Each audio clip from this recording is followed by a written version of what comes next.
Money and the economy. Why do we need money to buy things? What make the economy do well or poorly? What make price go up and down?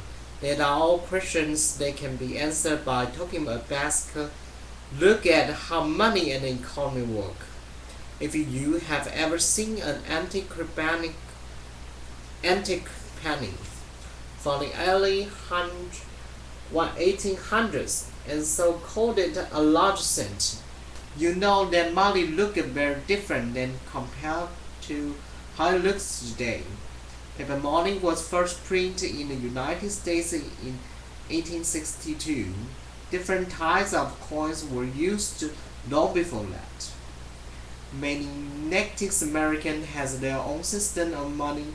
They use shells instead of bills and coins. Some historians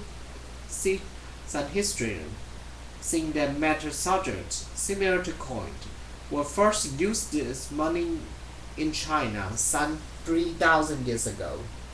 Before that, people trade anything from cow to kitchen to grain to receive goods, and serve the same way the money is used today. Dollar bills are certainly much more convenient. Could you imagine your mother having to carry chicken in her purse to pay for groceries at the supermarket? Since money essentially represents something of value that we own, much we trade for things that we need or not. Things that we need or want. The concept of using money or some other item of value to buy things is almost as old as the human existence itself. Today, the creation and distribution of money in the United States is overseen by a part of government called the Federal Reserve Bank, the Fed. As they often call it for short, it's not like a normal bank where people to deposit and withdraw money. Instead, you can think of it as a central bank, or the government's bank where the United States government can deposit and withdraw money. Some of their responsibilities of the Fed including printing and putting new money into the circulation, taking old money off circulation and set a national interest rate. Before the FED, the Fed, was created in 1913, no standard form of currency existed in the U.S. In fact, by 1913, there were as many as 30,000 different forms of currency being used in the United States. Now we have just one standard from currencies. The branch of printings and engravings is a government agency that is in charge of actual creation of money. They print about 37 million paper notes every day. The majority of these are in the forms of the $1 bill, which is the most common form of paper currency.